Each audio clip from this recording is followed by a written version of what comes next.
സ്തോത്രം. ഹല്ലേലൂയ.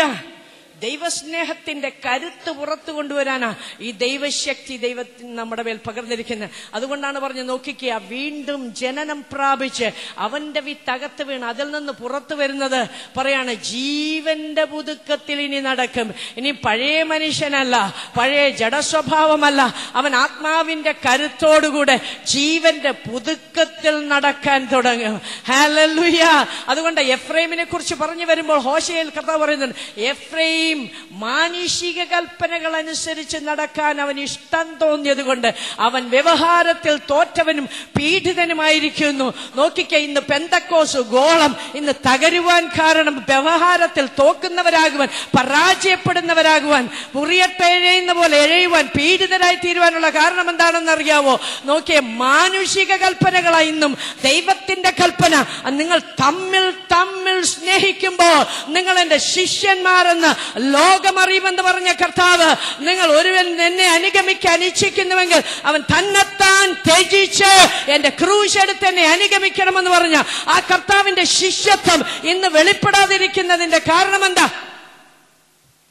ജീവന്റെ പുതുക്കത്തിലല്ല ഇന്ന് നടക്കുന്നത്. പഴയ മനുഷ്യൻ ഒരു പുതിയ ഉടുപ്പിട്ടുകൊണ്ട് നടന്ന ഒരു കാര്യവുമില്ല. സ്തോത്രം. ആമേൻ. പഴയ മനുഷ്യനെ പുതിയ ഉടുപ്പിടിക്കാനല്ല നമ്മൾ ഇരിക്കുന്ന. ഒരു പുതിയ മനുഷ്യൻ ഇത്രയും നാൾ നിന്നെ ഒതുക്കി വെച്ച ആ ജഡത്തിന്റെ മനുഷ്യനെ തകർത്തുകൊണ്ട് നിന്റെ അകത്തെ മനുഷ്യൻ ഈ ക്യാമ്പിന്റെ അവസാനം പുറത്തു വരണം. ആത്മശക്തിയോടെ കരുത്തോടുകൂടെ പുറത്തു വന്നിട്ട് പെന്തക്കോസ്തിന്റെ ശക്തി ദേശത്ത് തെളിയിക്കുവാൻ, ദൈവരാജ്യം പണിയുവാൻ, സഭയുടെ അധികാരം ദേശത്ത് വെളിപ്പെടുത്തുവാൻ ആ ജീവന്റെ പുതുക്കത്തിൽ നടക്കുന്ന മനുഷ്യനാകണം. കർത്താവിന്റെ ദാസൻ ജിഫി നമ്മളോട് പറഞ്ഞില്ലേ, യേശു പത്രോസിനെ നോക്കിയപ്പോൾ, മൂന്നാമത്തെ പ്രാവശ്യം കോഴി കൂവിയപ്പോൾ യേശു തിരിഞ്ഞ് പത്രോസിനെ നോക്കി. അവിടെ ഒരു പ്രസംഗവും നടന്നില്ല. നടന്നു? ആമേൻ.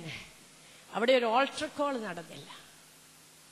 പക്ഷേ യേശു പത്രോസിനെ നോക്കിയപ്പോൾ പരിശുദ്ധാത്മാവ് ഇങ്ങനെ എഴുതി, അവൻ അതിദുഃഖത്തോടെ പുറത്തുപോയി, അവൻ കരഞ്ഞു. ഞാനും നീയും ജീവിതത്തിന്റെ വിവിധ മണ്ഡലങ്ങളിൽ അവനെ തള്ളിപ്പറയുമ്പോൾ, ആമേൻ, വിശ്വാസപാതകം സംഭവിക്കുമ്പോൾ, അവന്റെ നിയമം ലംഘിക്കുമ്പോൾ, ആകാത്തത് നമ്മുടെ ജീവിതത്തിൽ സംഭവിക്കുമ്പോൾ ഒന്ന് കരയാൻ പറ്റുമോ? ഒന്ന് കരയാൻ പറ്റുമോ? കരയുമെങ്കിൽ നിന്നെ തേടി വരാൻ എൻ്റെ ദൈവം വിശ്വസ്തനാ. ആമേൻ. ആമേൻ. അതിദുഃഖത്തോടെ കരഞ്ഞ പത്രോസിനെ തിരക്കി വീണ്ടും തിബരിയാസിന്റെ കടൽക്കരയിൽ എന്റെ തമ്പുരാൻ ചെന്നെങ്കിൽ ഈ പകൽക്കാലം ഒന്ന് കരയാൻ പറ്റുമോ? കരയാൻ വേണ്ടി ഒരു 10 മിനിറ്റ് എടുക്കാൻ പോവുകയാണ്.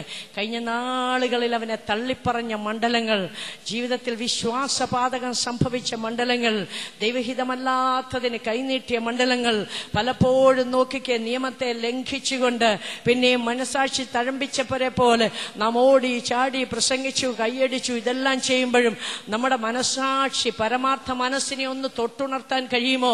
നോക്കിക്കെ, പാപിയായ സ്ത്രീയെ വ്യഭിചാര കുറ്റത്തിന് പിടിച്ചവളെ കൊണ്ടുവന്നിട്ട് അവരെ കല്ലെറിയണമെന്ന് ആക്രോശിച്ച ഒരു കൂട്ടം യഹൂദന്മാർ അവന്റെ പ്രമാണം വെച്ചുകൊണ്ട് അവളെ കല്ലെറിയാൻ പറയുമ്പോൾ യേശു ആ മണലിൽ വിരലുകൊണ്ട് എഴുതിക്കൊണ്ടിരിക്കുന്നു.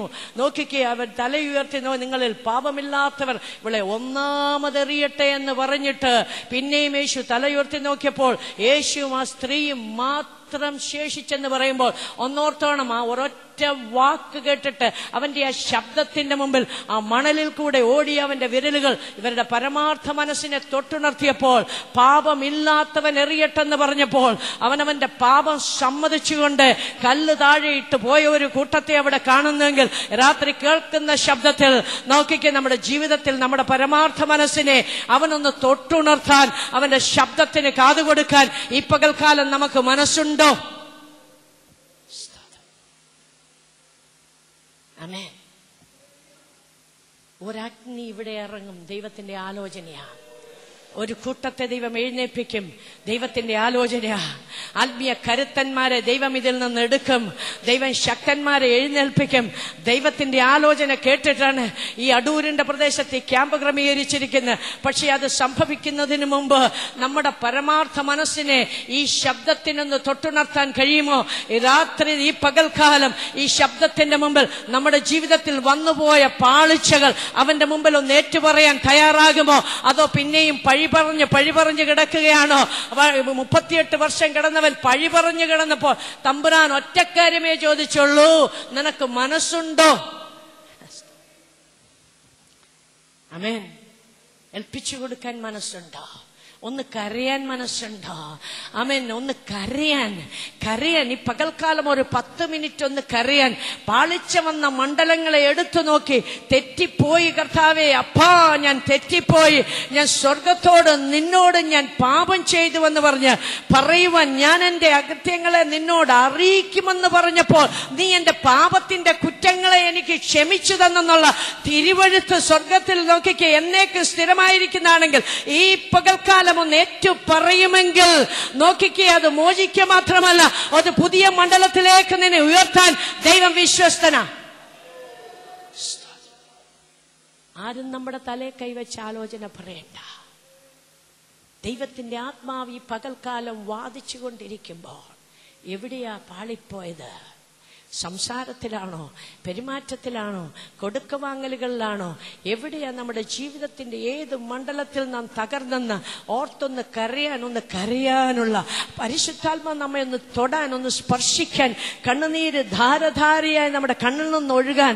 എന്നാ പാട്ട് കേട്ടില്ല, പെറ്റമ്മ സ്നേഹിക്കുന്നതിൽ അധികമായി, ലോകം സ്നേഹിക്കുന്നതിൽ അധികമായി നിന്നെ സ്നേഹിക്കുന്ന ദൈവത്തിന്റെ സ്നേഹത്തിന്റെ മുമ്പിൽ എനിക്കൊരു പാളിച്ച പറ്റിപ്പോയി കർത്താവേ, മടങ്ങി വരാൻ ഞാൻ ആഗ്രഹിക്കുന്നു.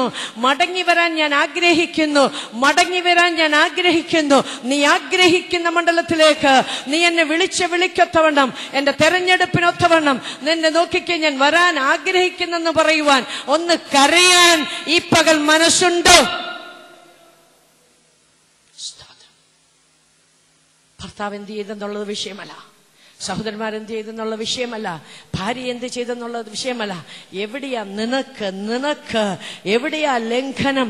എവിടെയാ അകൃത്യമുണ്ടായത്? എവിടെയാ അത് നിന്നെ പാപത്തിലേക്ക് നയിച്ചത്? എവിടെയാ പ്രലോഭനങ്ങൾ നിന്നെ വഴിതെറ്റിച്ചു കളഞ്ഞത്?